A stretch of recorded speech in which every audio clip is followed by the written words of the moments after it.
Hey guys, how's it going and welcome back. So today is a review of the SPT5425LV 25 kilogram servo. Been getting a few of these in from Banggood. My wife bought a set of waterproof ones for her Summit and a couple others for some other trucks of hers. I've ordered a couple more. Plus I did already get in my waterproof version for my TRX. This was actually the first one I bought for my TRX4 and didn't realize at the time that it wasn't waterproof.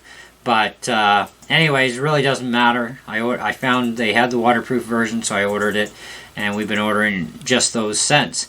Anyways, this is going to go into my HSP monster truck because I usually don't get it wet, and you know, I honestly don't care if I get a servo wet anyhow if it's not waterproof, because I've never had one die from getting wet. So whatever.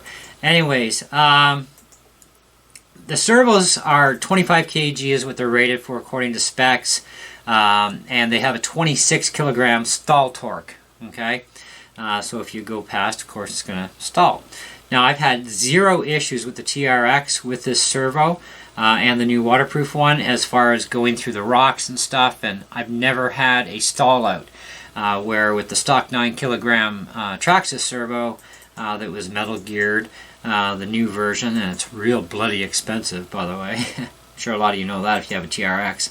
That servo is garbage. This, on the other hand, is much faster for steering and a lot more torque, and boy, can you ever tell the difference. Really awesome servo. Now, something funny I found out about this servo today that I wanted to share with you guys. This is actually quite cool. Now, I have a Tactic digital servo out here. This is the TSX57, and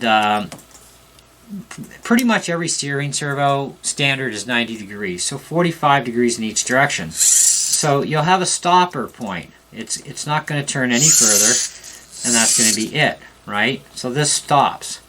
I thought, okay, well, nothing wrong with that. I mean, that's the way every servo I've ever owned ever worked.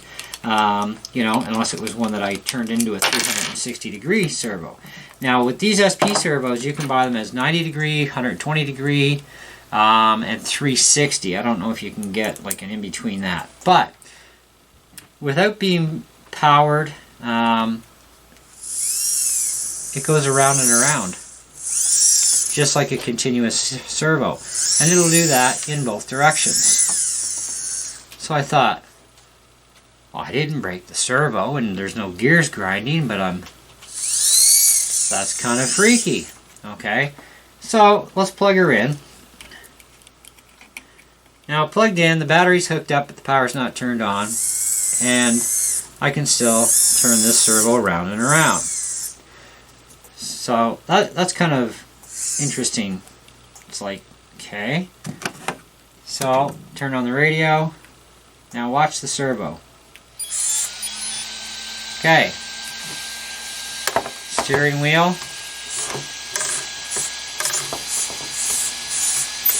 So I can turn the steering wheel to each end, and it only moves 45 degrees in each end. And of course I can't turn this under power. It's not going to move, right? It's under power.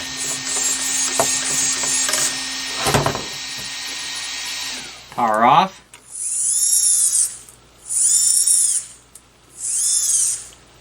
Power back on.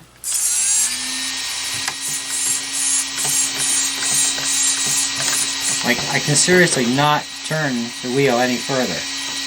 Okay?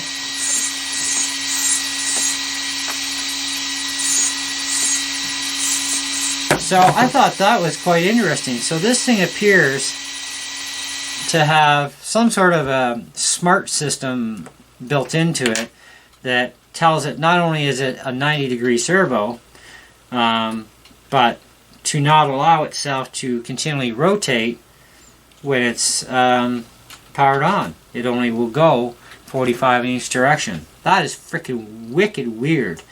So anyway, all in all, I would definitely put this servo an easy 4 out of 5, like very easy. I don't know what kind of metal this is, but it's not brass, so it could be titanium, could be steel.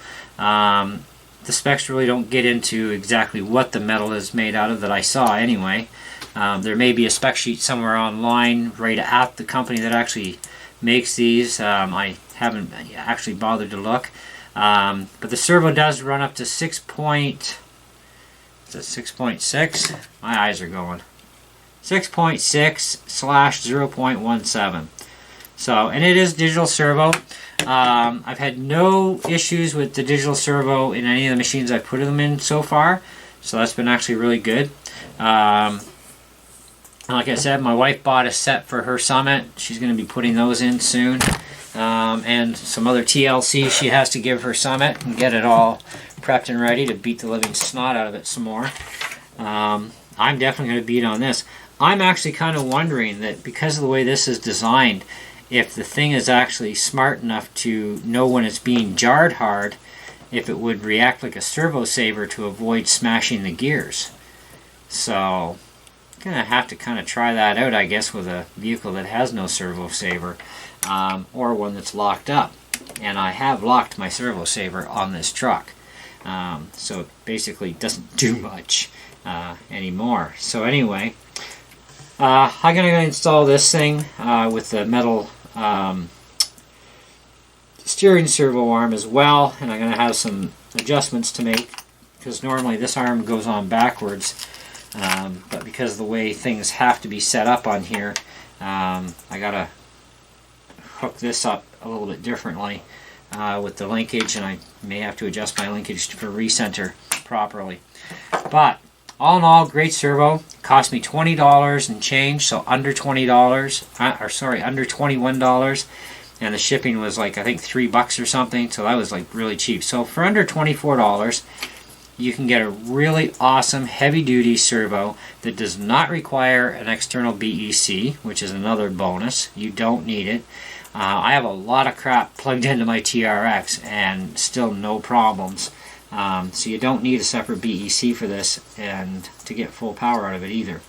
So anyway, great little servo. So if you want to look at this particular one as a non-waterproof, or you want their waterproof versions, you know, go check out Banggood's website. Like I said, they do have the 120 degree. They also have a 360, which, you know, powered or unpowered, it's going to go 360 degrees.